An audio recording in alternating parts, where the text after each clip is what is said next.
It is my honor to introduce our speaker today.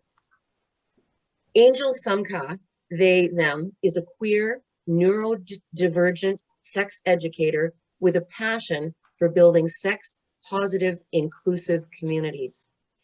They were one of the original founders of ASPECC, which is advocating for sex-positive education and consent culture, and continue to volunteer with the nonprofit while also working to complete their master's degree in counseling psychology. And I welcome Angel to our group. Take it away, Angel. Hi, everybody. So glad to be here. Before we get going, I just want to say how privileged I am to be presenting to you today from Treaty 6 territory. As you can see, unpacking colonialization and revisiting how I look at the entire world is going to be a lifelong journey, but it's one I'm really honored to participate in, and hope that you all can, find your own path with that as well. Today we're talking about building a culture of inclusion, and I'm really excited to be presenting. So glad to be here. If you have questions or I use language that you're unfamiliar with, please do put it in the chat, and we'll make sure that we catch up. Is everybody able to see the screen okay? Yes, we can see it just great. Perfect. So a little bit about me was already shared. I just want to say that for me, coming out to do this kind of thing really is about expanding my own journey too. So I learn as much as I get to share when I come and do these kinds of presentations. So please do feel free to share feedback, to challenge me on any ideas that I bring forward and that kind of thing. Aspect itself is about reducing gender violence and promoting inclusion by destigmatizing some human rights concepts, consent, sexual education and things like that. So if you would like more information, you can check out their website. For today, as part of our Safer Space Agreement, I would ask that we all just take a moment to think about our intentions and what we'd like people to think about us. Because normally when we're having conversations like this, and this is going to be a little different from your typical conversation about harassment in the workplace, because we're going quite a bit deeper than that. And to do that, we need to feel safe to have those conversations. So I myself, what I'm going to do is I'm going to assume that you are all here with good intentions, so that anything you say and do today is part of your learning journey, because you want to learn, you want to expand the way you're looking at your workplace in order to create more inclusion. And if you can assume that anything I say to you in response to a comment or information I'm presenting is coming from that lens, right? I'm assuming you mean well, you assume that I know that you mean well, and then that way we don't have to be defensive or process that feeling of discomfort that can come up when we start poking at the way we do things. And instead we can learn and grow together. Does that sound good to everybody? Okay, and if anybody shares information about things that have happened to them in the workplace or things that they've seen in the workplace, moving outside of this discussion group, let's agree that we're not going to share other people's personal stories outside of this room. Okay, everybody's good with that? And then of course that judgment-free, which I think is already part of your Safer Space Agreement. Does anybody need anything else in place to feel safe talking about this today? Awesome. So I'll just dive right in with one of my least favorite words, hostility. So what we're talking about when we talk about inclusion in the workplace is we're talking about removing all those things that create a hostile work environment, so that people from all kinds of demographics can participate equally and as beneficially in our workplace environments. And that is from our, upper management to our staff to our customers or clients. And so when we're talking about this, we're talking about excluding people, right? And we do that through sexual harassment, through discrimination. All of these things can create a very hostile work environment, like gossip, teasing, jokes that aren't jokes, those kinds of things. When we're in a hostile work environment, doing our job is impossible. We're not going to excel at it. So as folks who run businesses, who, are trying to create an environment where our staff have a really good sense of morale in the company and that our clients benefit from that and also feel welcome, we need to make sure that we're checking on that workplace morale. So that's the kind of thing we're going to be looking at today. So behavior that changes our work to one that includes unreasonable expectations or a lack of safety or a lack of dignity for ourselves or ongoing pervasive discomfort due to any actions, verbal or physical, those are all discriminatory in nature. And I'm going to connect it all together towards the end here. So bear with me. So harassment is not always sexual, which we know. Harassment comes in a lot of different flavors. We are going to talk quite a bit about sexual harassment in light of things that are going on in society right now. And but it all plays into the same sort of umbrella of behaviors and ideas that we have about people in society that create these problems in the workplace. So a 2020 survey in Canada of 1,000 women and 200 men, that's just who responded, noted that 60% of them had experienced harassment. And under that definition of harassment that I provided in the beginning there, where it's anything that creates a sense of unsafety, a lack of dignity, whether that's gossip in the workplace, problematic use of language, discriminatory practices. Has anybody here actually experienced, just by show of hands, like workplace harassment? Just me? A few? Okay, awesome. I know that it's something that I've seen in every workplace that I've been in. What's even scarier when we look at the research is that 21% of people reported experiencing violence in the workplace. And when we're talking about violence, that includes things like we're seeing here. This kind of behavior is typically a top-down behavior and not a lateral one between coworkers, which is even more intense for the people that are experiencing it. 80% of those who reported harassment or violence indicated that it was repeated behavior. It wasn't a one-off. And for 56%, it was an authority figure. So that's just more than half was from an authority figure. If it was harassment violence, 44%. Indicated that it was from a coworker. And when we shifted that to look at gender-based things, we found that women that were reporting 80% experienced violence in the workplace from a authority figure, whereas for the small percentage of men, it skewed the percentages a little bit.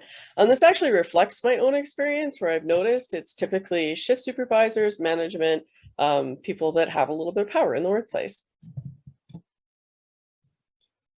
And as if that's not grim enough, people with disabilities and those from visible minority groups were also 3 times more likely to experience harassment in the workplace, and 500 times more likely for that harassment to be more severe, both in the type of harassment and the long-term consequences of that harassment. When we're talking visible minority groups, that's, women, folk with disabilities that are something that you can see, seniors, teens, people with pigmented skin, the kind of things where the moment you look at someone, you might slot them into not like me as a category.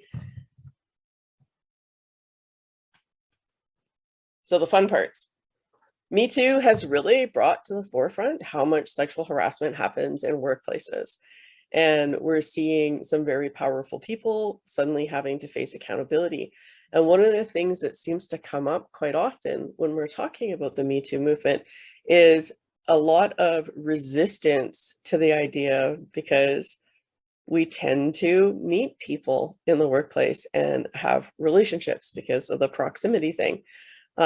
Recent research just before the pandemic in 2019, Statistics Canada released a study saying that 47% of Canadian women and 17% of Canadian men had reported sexual harassment in the workplace.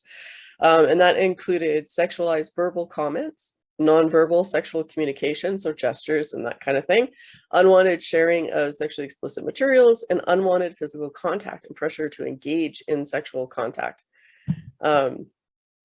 When we're defining it, it's really important to see that word unwanted in there, because I think a lot of people think you can't be polite or complimentary to other human beings in the workplace anymore.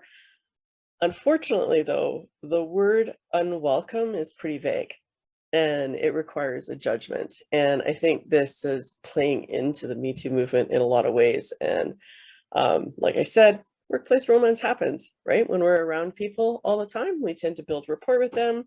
That can turn into romance. However, I'm just curious, has anybody ever gone and gotten a job with the intent of that's where I'm going to find a romantic partner? So, I mean, I've had some really interesting jobs. I'm older, so like I've done a lot of things. But I mean, I even worked as a stripper for a couple of years, and it wasn't to meet guys, it was to pay bills, right?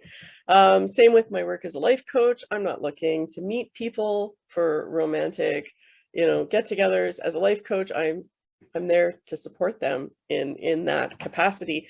And so a lot of that resistance seems a little silly when you start to look at like, why do people have jobs? And it's not typically to meet others. I have a little video that I want to share with you all. Hopefully not everybody has seen it. It's going to really bring into the conversation what the difference is between unwelcome and harmless flirtation, which I still don't recommend for the workplace. If you can just let me know if the sound doesn't work, that'd be great. Rachel, in the wake of the Weinstein scandal and the Me Too campaign, I believe you wanted to pick up on the confusion surrounding what actually constitutes sexual harassment. Yeah, that's right, Nish. Or should I say, stop sexually harassing me, Nish.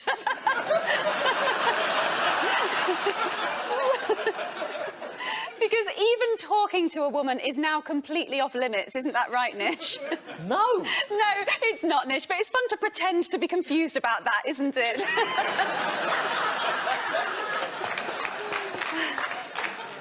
In the light of recent revelations, many men are feeling very worried about their own behaviour and feeling a little bit threatened as well, which makes me so sad. Well done, feminism, says Martin Daubney in The Telegraph. Now men are afraid to help women at work. Well, Nish, as ever, the Daily Mail provides a very good barometer of the British public with this headline, which actually happened. Is hugging still okay? In the wake of the Weinstein sexual assault accusations, men ask, what is acceptable to women in society now? Sociologist Carol Ann Peterson says in the article, men do need to recognise that a sudden arm round the shoulder or a pat on the butt isn't the innocuous gesture some might have thought. Oh, Nish, it's an absolute minefield. What could possibly be wrong with spanking a colleague or the prospect of a sudden arm grabbing you from the shadows? Wait, hang on. Are these real headlines? They're real, Nish. They're genuine headlines. Welcome to the world. Nish, if you would, please come and join me and let's see if we can together sort this mess out. It's absolutely impossible to see where the line is, so I've come up with a series of visual aids to help you at home through this difficult time. So the first one, the biggest question is, what is sexual harassment? Okay, well, let me first say, very nice use of the Comic Sans font there, Rachel. Thank you, Nish. If you're laughing, you're learning. Let's start at the start. So first things first, can I compliment a woman? Yes. You can say something like, hello, you look well, that's fine. But you can't holler nice whaps at her from a car. Not anymore. Sorry, Nish. What do you mean, sorry, Nish? R.I.P. the good old days. OK, is it OK to give a woman flowers? Yes. Yes, you're right, Nish, yes, as long as you don't put your penis in them.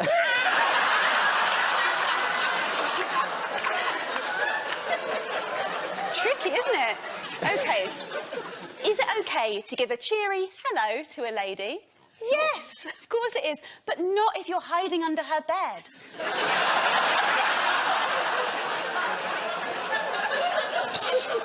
Not according to the PC brigade. Now, Nish, take a look at the screen. I'd like you to tell me, Nish, do you think, in your view, that this is sexual harassment? Hi, Jan. Can I borrow your stapler? No. He has got an erection, Nish. Right.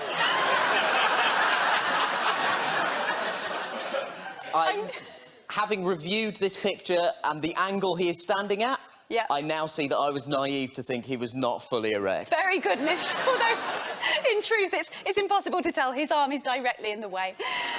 Let's assume that this one is fine. But what about this one, Nish? Jan, please come to the server room and wank me off.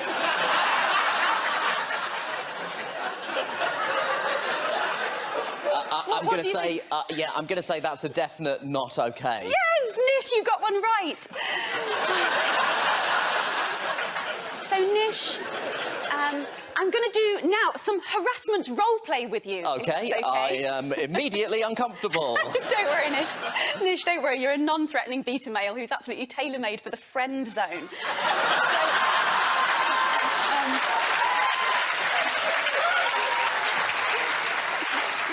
So, Nish, what we're going to do is imagine we're in a normal pub situation, sure, and we're friends like we are, in a way.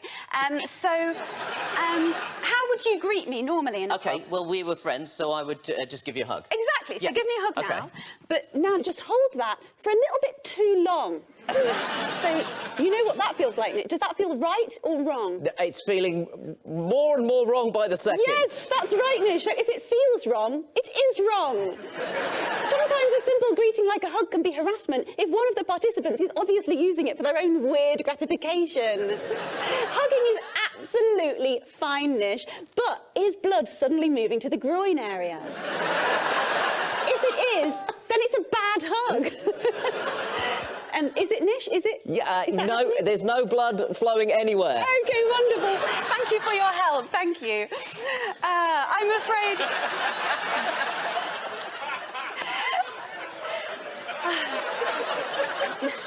Now, don't look at the script, Nish. It'll be fine, Nish. You'll be able to wing it on the night. Of course we wouldn't do anything to make you feel uncomfortable. welcome to womanhood.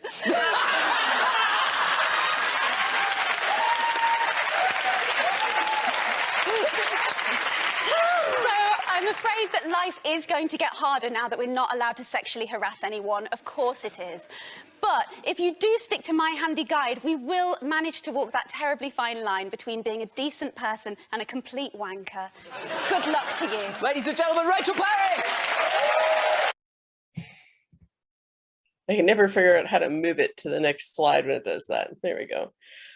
So there's my little bit of humor for you. And, you know, you gotta love the MASH report, and she's a pretty great comedian.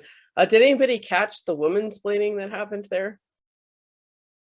Because that was like my favorite part, that he had already said the right answer, that you know, obviously asking to borrow the stapler isn't a problem, and then she had to explain to him about you couldn't tell anyways because the arm is in the way. I thought it was a really nice, subtle little tap at some of the resistance we get when it comes to the Me Too movement and reducing sexual harassment in workplaces. So she's being really funny, but everything she's saying is very pointed, as when we're talking about a culture that makes it hostile for women and trans and queer and non-binary folk in the workplace, we are talking about people feeling entitled to other people's bodies. And that really ties into any other type of inclusion that we're going to talk to. We'll put that all together in a little bit. So I'm going to give you some more boring statistics and stuff that are important to understand so you can really get a feel for how prevalent this issue is. And we're going to look at some of the reasons why this stuff unfolds in the workplace. And then we're going to get a little more personal with it. So when we're talking about the Me Too movement, and you know, in light of the video really highlighting that we're not talking about being friendly.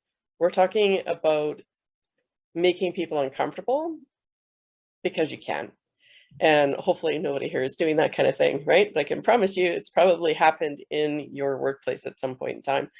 When we look at the statistics, 82% of the people who do the sexual harassing are men. 78% of those are, of all the predators included, are people who are in a position of authority over the person that they're harassing in some way, shape, or form, even if it's not a large power gap.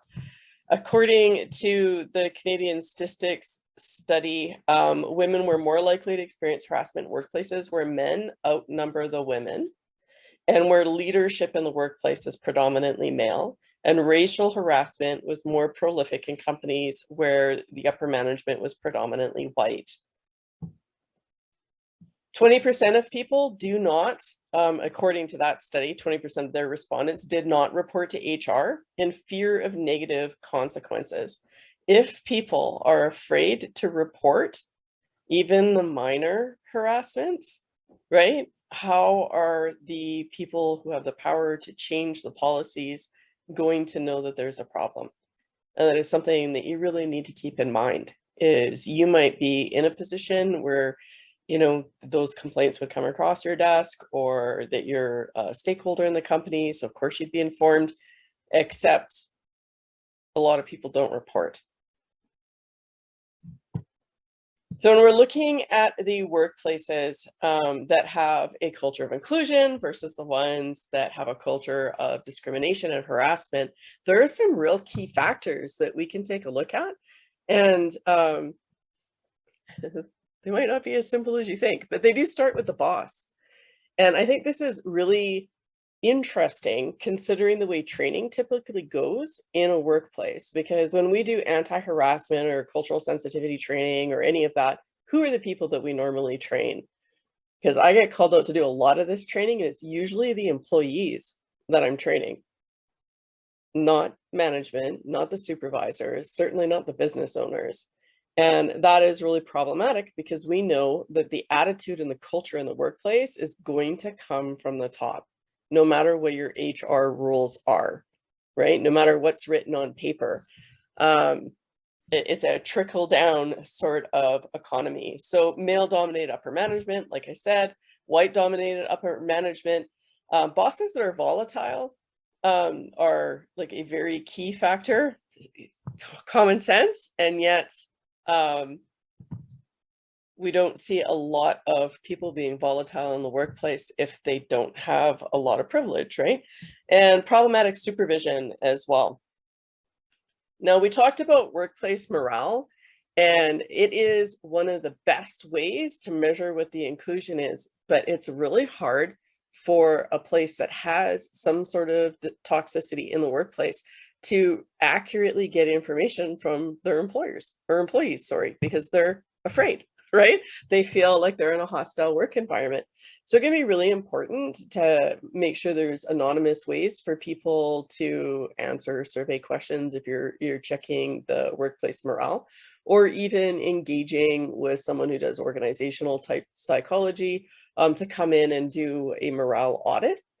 And the kind of other things that you can look for is unrealistic workplace expectations. Do the workers feel like the work that's being handed to them can reasonably be completed during the shift or whatever their time quotas are? Are they being mistreated in some way? How are they being paid? Do they get living wage? Do they have access to benefits? Is there room to grow in the company? And then, of course, that relationship between the direct supervisors and the next level up management and the actual employees is really important to look at as well for workplace morale.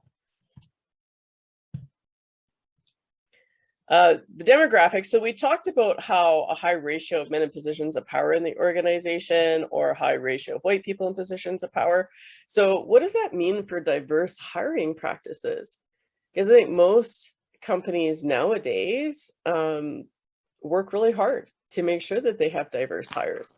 But are they hiring for positions of management and power, or are they hiring their diverse hires for entry-level jobs, minimum wage jobs? Right? And so even in affirmative action, we quite often are building a culture of exclusivity in the workplace just by replaying those social status quo things that can create power imbalances in the workplace. And that can be a really challenging thing to hear, because we're trying, right? Like as business owners, as managers, like we're trying to build a more diverse team. But we need to shift the way we're looking at team to include the upper levels in our businesses. And then two more things that we're going to look at. One is the lack of training regarding whatever policies there are. Most places now have an HR book if they don't have an HR department, right? Like most of us have some sort of anti-harassment policy in place. We probably got it, you can buy it from the government now, and they just send you out updates as the rules change and stuff, and you replace, the old page with the new page. Bigger companies have HR departments where it's people's job to make sure that the workplace isn't one that's hostile. And yet, what gets reported is that management, business owners, like so forth, everybody up from your lower level employees tend to have a contentious relationship with the HR department. They view feedback from the HR in a negative light because it's criticism, right? Yet we need to start forming a much stronger relationship with whoever's in charge of HR in our businesses, because they're the ones that the reports come to.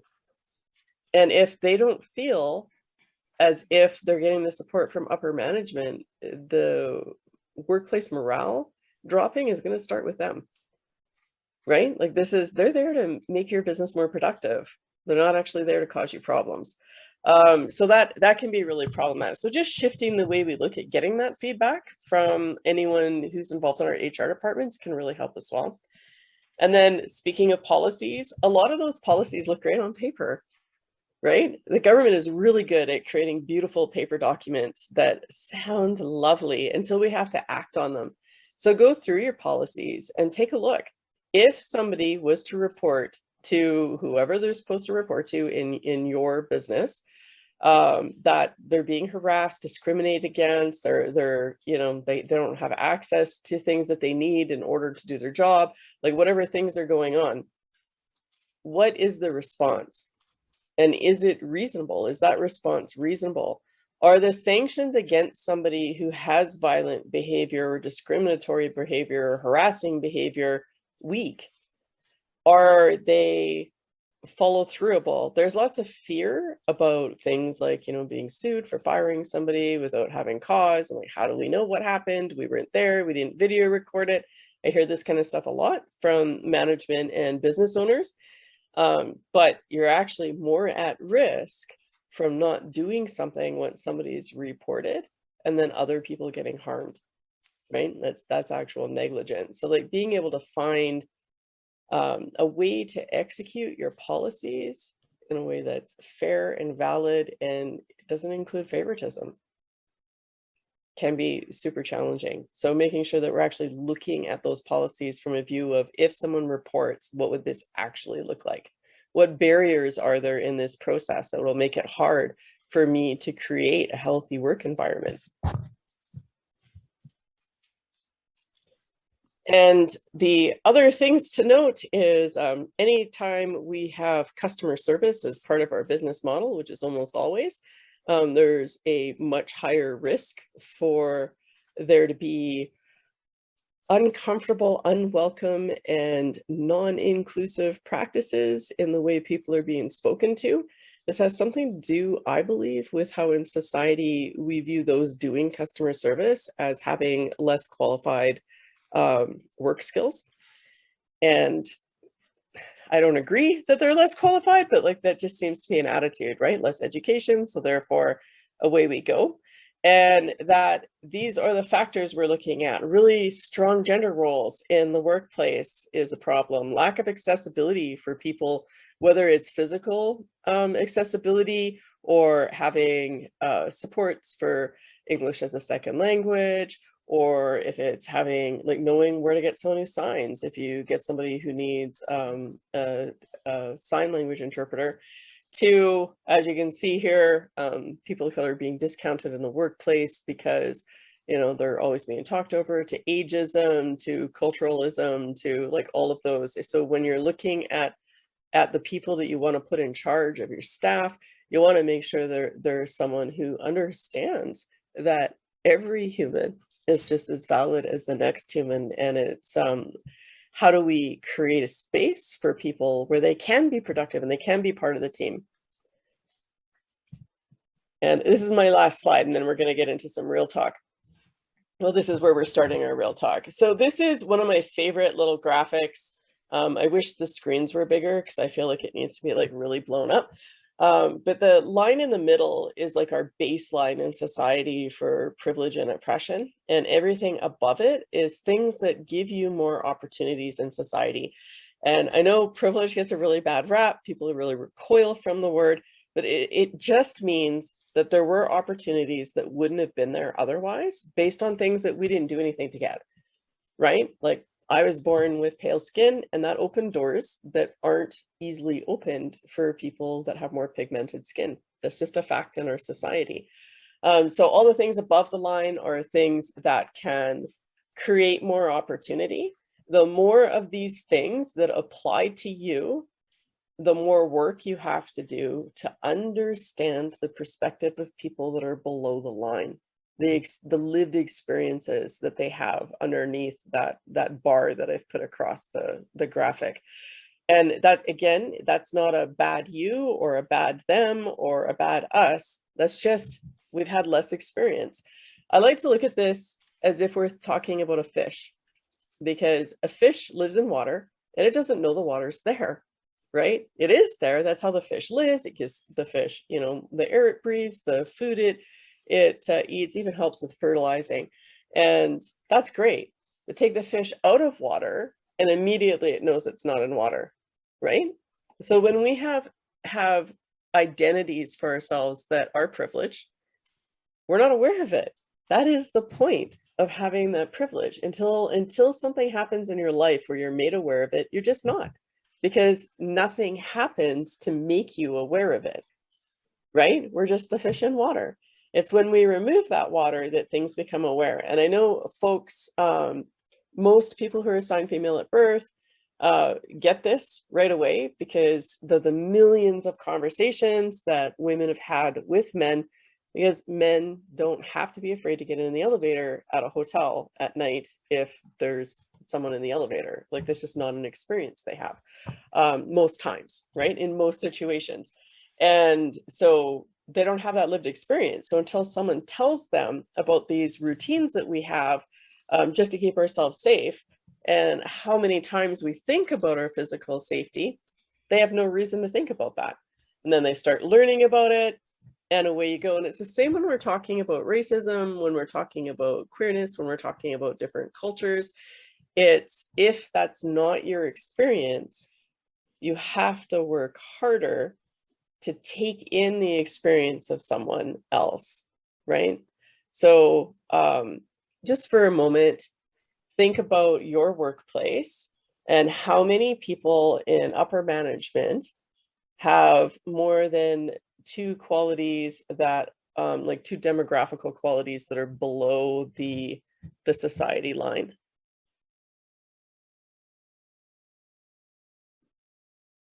Because even in our nonprofit, I would say most of our, the affirmative hires, or whatever you want to call it, are people that come from more marginalized demographics. And most of the people in charge are people that have more privileged demographics.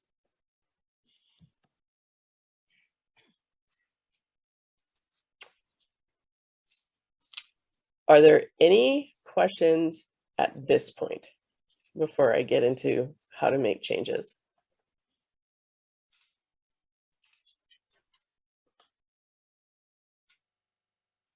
No? Okay. So I know some of this stuff can be really hard to think about, especially because, you know, we live in a society where everything is like you either are all in or all out. And so as we start talking about the rest of the stuff, this is less solid sciencey stuff. Like, I don't have statistics for you on this because it's a new field. There's some research out there to look at. Angel, but it's all, yeah. Angel, I do have a question for you. Someone is asking, what is gender deviant? What does that mean?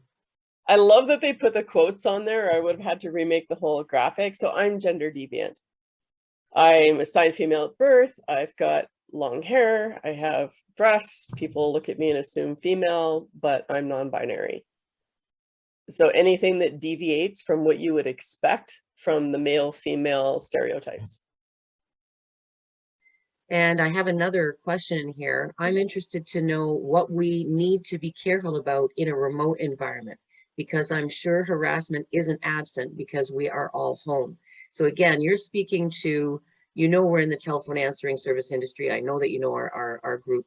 And because of the COVID situation, probably I'm going to say 85%, 80 to 85% of the workforce are now working from home. They may be transitioning into a hybrid, but yes.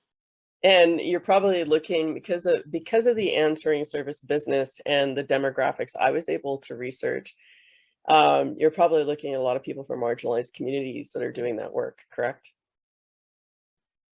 Like, was that fairly reasonable?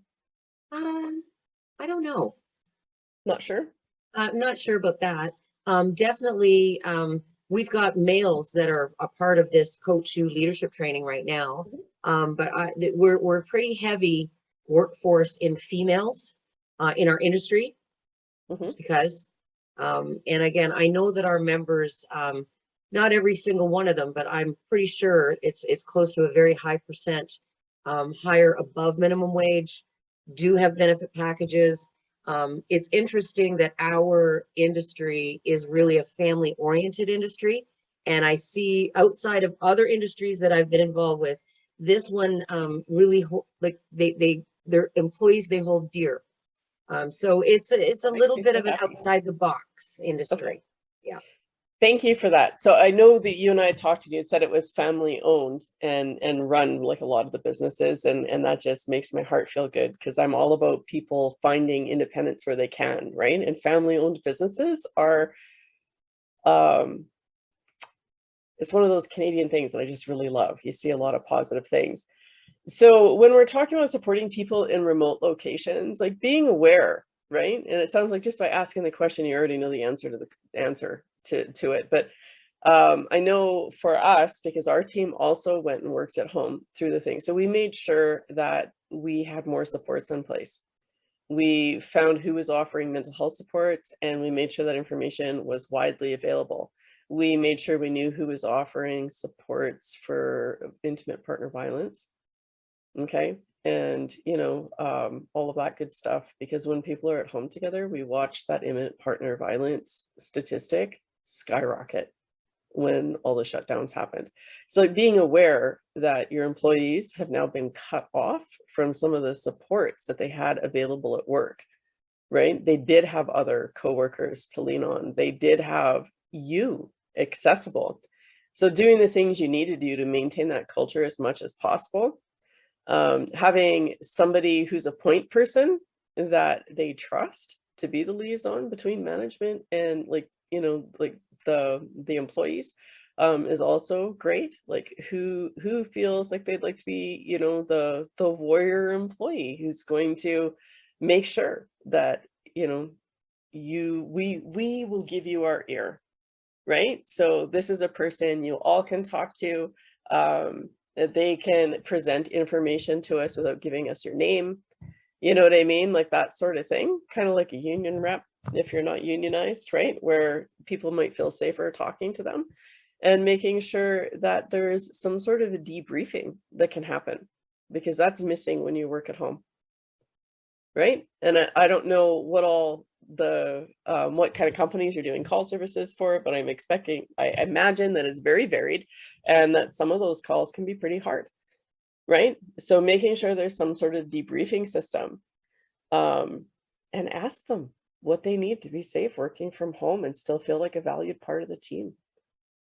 Like when we're talking workplace morale, nothing beats that connection with the people that you have working for you. So building those relationships built on rapport, not on power. We've been discussing a lot of that over the last couple of days with engagement. I do have another question for you. How do you come forward to management and your supervisors about identifying as gender deviant, like non-binary or non-conforming? This is where an HR department is really helpful. Like even if you have a person on the staff team who's agreed to be in charge of making sure things follow HR, with a pay raise, please, because it's a lot of work. You got to read all the policies. But because typically I would tell someone to go to the HR department and say, this is what's going on for me. I would like some support in doing this. And that way HR can make sure that training happens for your coworkers and management team on what that means and what their ethical and legal responsibilities are to include you in the workplace.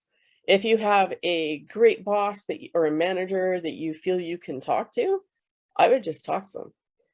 If you need support for that, Aspec actually does that. So we actually will come in with you and provide information and training and like all that good stuff. There's other places that do it too, like Pride. I think the Pride Center in Edmonton and in Calgary both do it. I think they're called Shift. Are they called Shift in Calgary? I can never remember. And I know there's other places in Ontario and stuff that do it as well. So I can probably find you a list. But always your safety first. If you do not feel safe approaching HR or your management, that's not a failure on your part.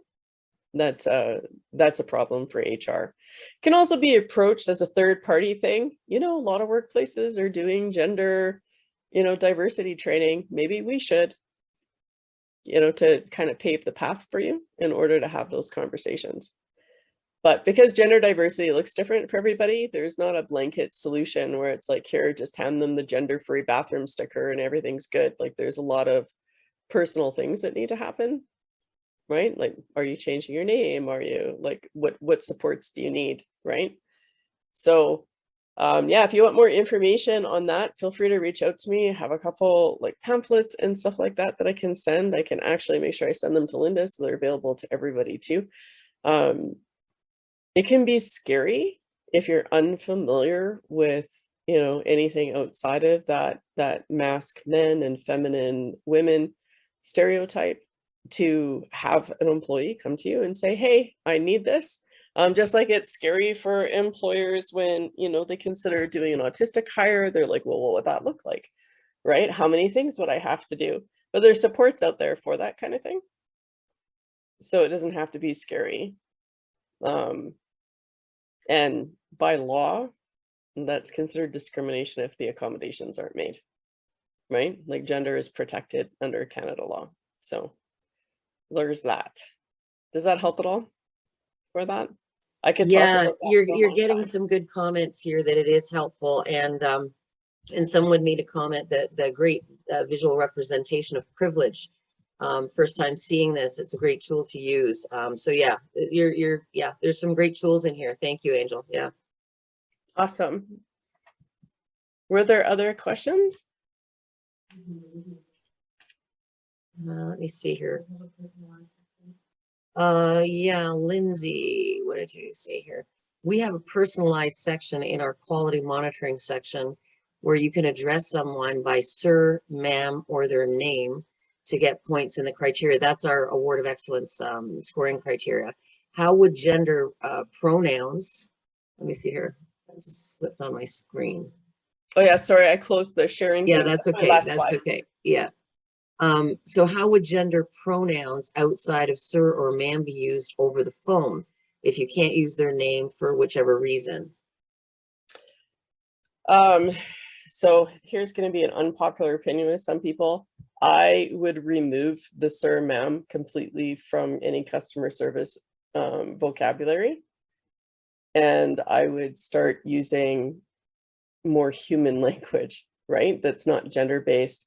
So when people call in, I say things like, thank you so much for calling. I really value input from, our customers. Like, without your input, we can't grow. But I don't do this, sir and ma'am, ever. Because if you get somebody that you are giving the wrong honorific to, you can cause them actual pain. Yeah. Like it's, and just to speak to that right out loud, currently at our award committee level, we're discussing this right now. So this is all new. This was part of our, it's referring to someone by name, Angel, which is engagement with the callers for the CSRs, the agents. And, you have to refer to them by name once, at least during the call, to get the full points. And if it's not their first name, or if it's Linda or Ms. Osip or ma'am, we've used ma'am, or her honorific titles like doctor, So that is under discussion right now, and it's because of this. You know, we've got to move along with the times. So just let everybody know we're working on it right now. And I mean, some things to consider too is I would love to come and do a gender class for y'all because it's just fascinating and it's one of my favorite classes. But intersex people, people that have either the phenotype, chromosomes, or hormones or reproductive organs that come from both, you know, what we consider male and what we consider female, that's as prolific as red hair. It happens in North America as often as red hair does. And so even with Mr. and Ms., right? So we've been forever teaching people that they have to sort themselves into one of those binaries. And we're seeing with our under 27s, a really large percentage are moving towards non-binary. Every year it goes up. And that is because the gender roles that come with male, female aren't supported by the younger generation as much as they are by the older generation. So I tend to use the language for people that they use with me. So if a caller calls and goes, oh, you know, I'm just a really busy woman, then I might use ma'am, you know, or miss, depending, right? But if they don't refer to themselves in a gendered way, I won't either.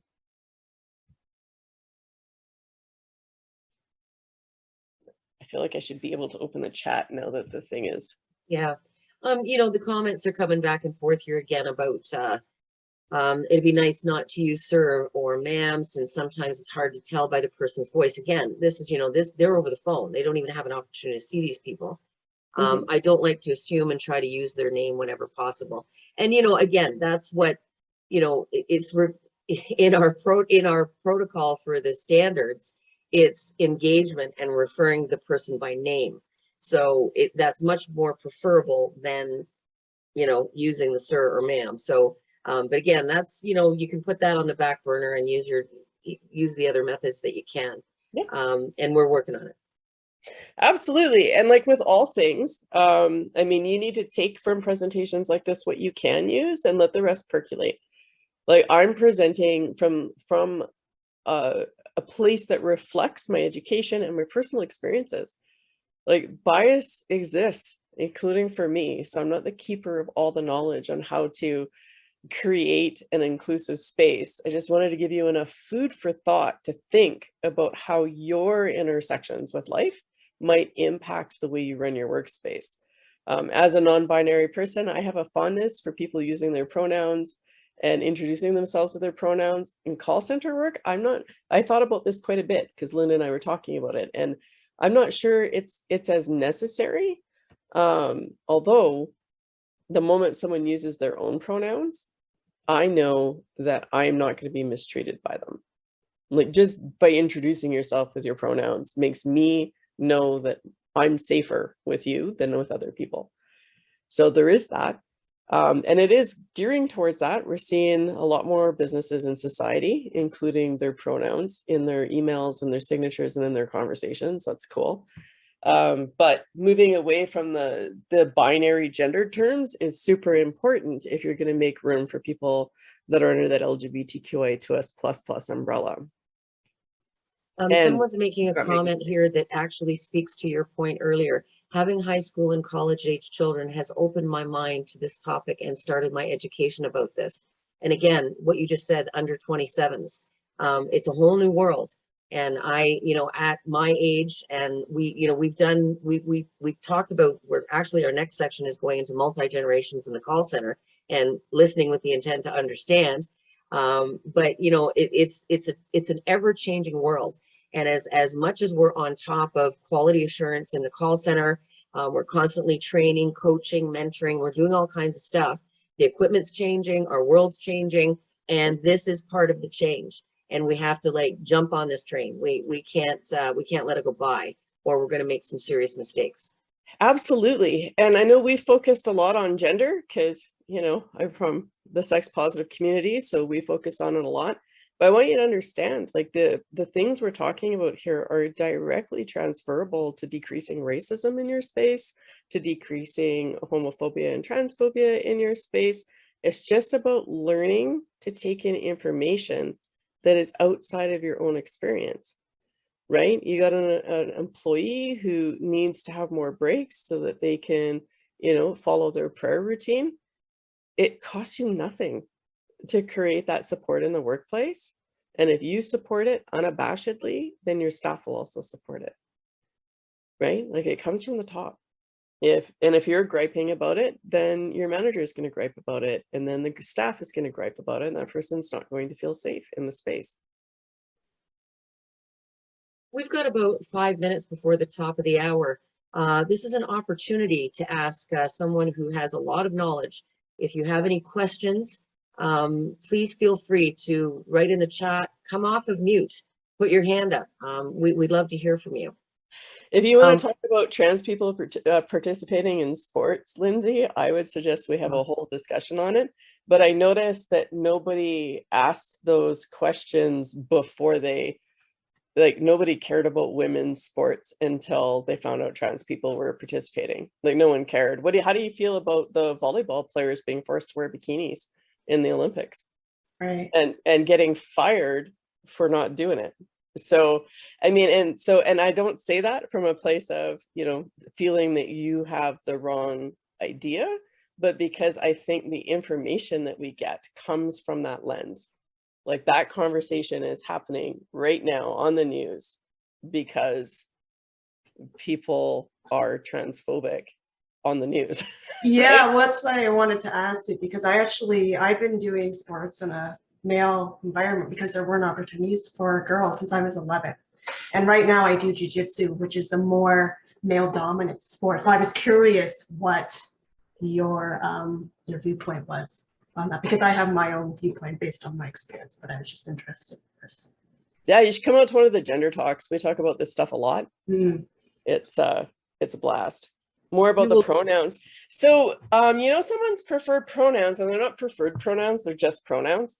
Like, I don't prefer mine. Those are just my pronouns, right? Just by asking. No, I'm just giving you the language. Please don't ever feel like you got to apologize. I'm just giving you the language and the reason for it so that, moving forward, you have that. So for me, my pronouns are they, them. I introduced myself even before I realized that I wasn't cis, because I thought all people assigned female at birth hated being women.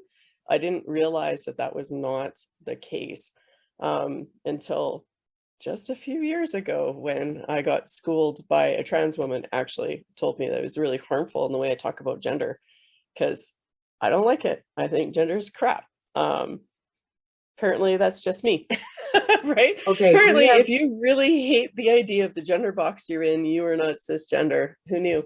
We have one hand up. We're going to end with Nadine. You want to get in there. So Nadine, go ahead.